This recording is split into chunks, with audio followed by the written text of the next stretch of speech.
Béni soit le nom du Seigneur Jésus qui nous permet cette communication par la vertu du Saint-Esprit. Bienvenue à notre enseignement biblique. Bienvenue à notre enseignement biblique. La Bible nous enseigne à aimer le prochain, à aimer notre prochain. Mais comment appliquer cet enseignement dans un monde fracturé, comme on le voit, dans un monde où règne la méchanceté, l'injustice et le ressentiment, ces choses qui incitent à bouder son prochain. Comment? Comment vivre cet amour au milieu, je veux dire, des conflits qui alimentent la division, qui alimentent la haine? Comment? Chers amis de Christ, bonjour. Le frère Germain Sewi. L'amour du prochain est un appel divin. L'amour du prochain, c'est un appel divin. L'amour du prochain est un principe central de la foi chrétienne. Un principe central de la foi chrétienne. Et Jésus l'a résumé ainsi: tu aimeras ton prochain comme toi-même. Tu aimeras ton prochain comme toi-même. Matthieu 22, verset 39. Matthieu 22, verset 39. Cette recommandation implique quoi? Cette recommandation implique quoi? Elle implique de traiter autrui avec respect, de traiter autrui avec bienveillance et compassion, comme l'on souhaite l'être soi-même. Comme l'on souhaite l'être soi-même.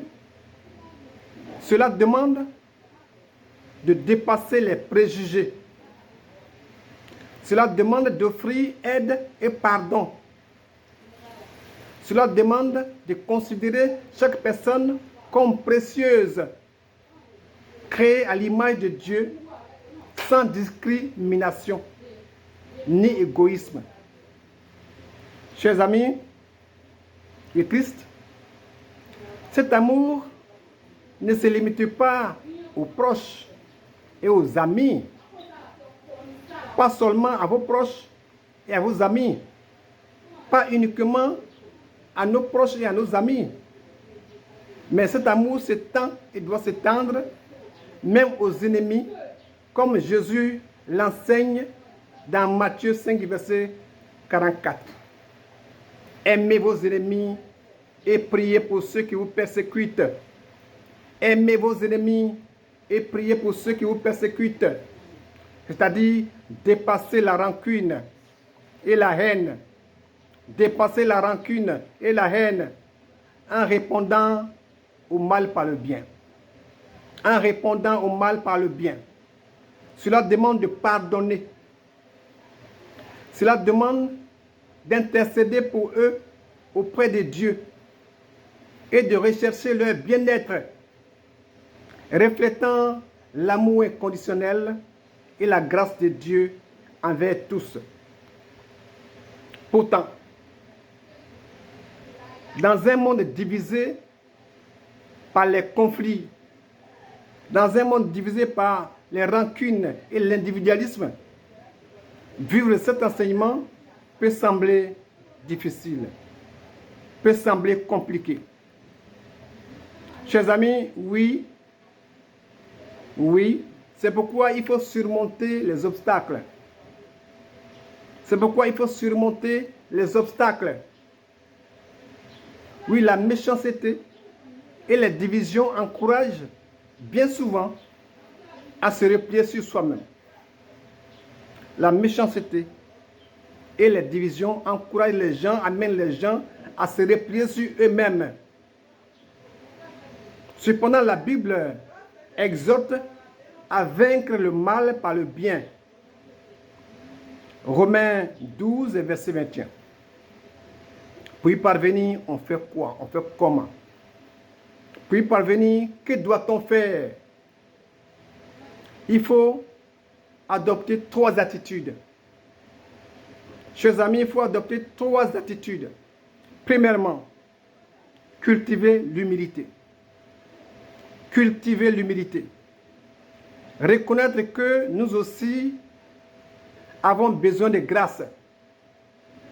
Il faut admettre nos propres faiblesses et nos propres limites.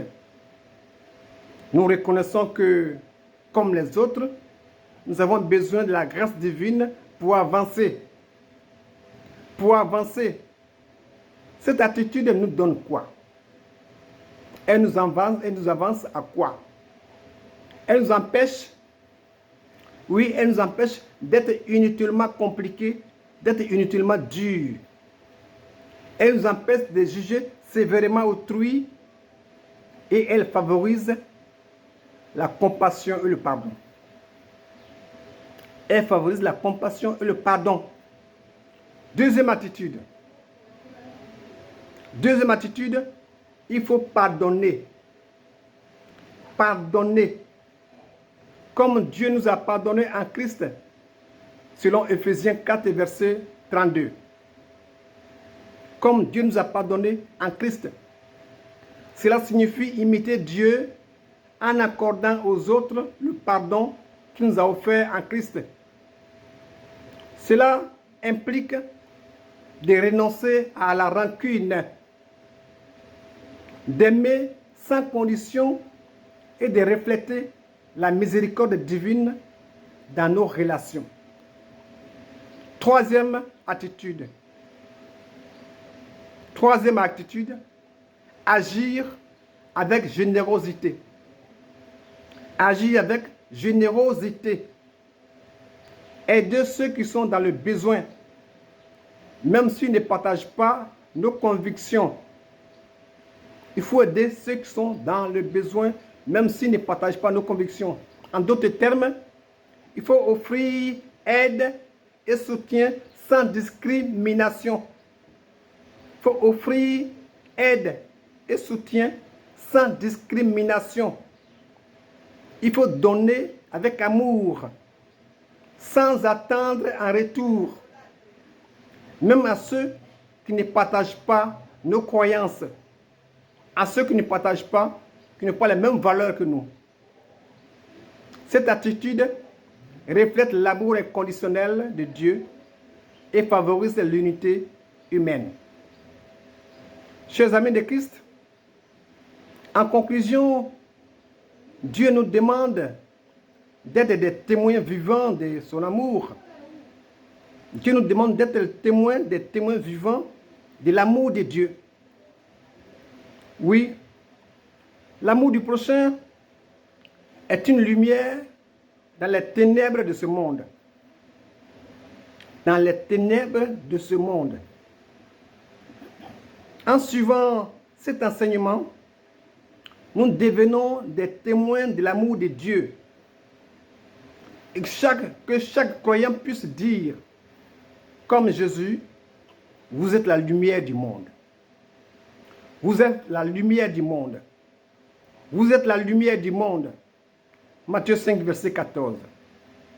Cette déclaration de Jésus signifie que chaque croyant doit refléter la lumière divine par une vie juste et exemplaire.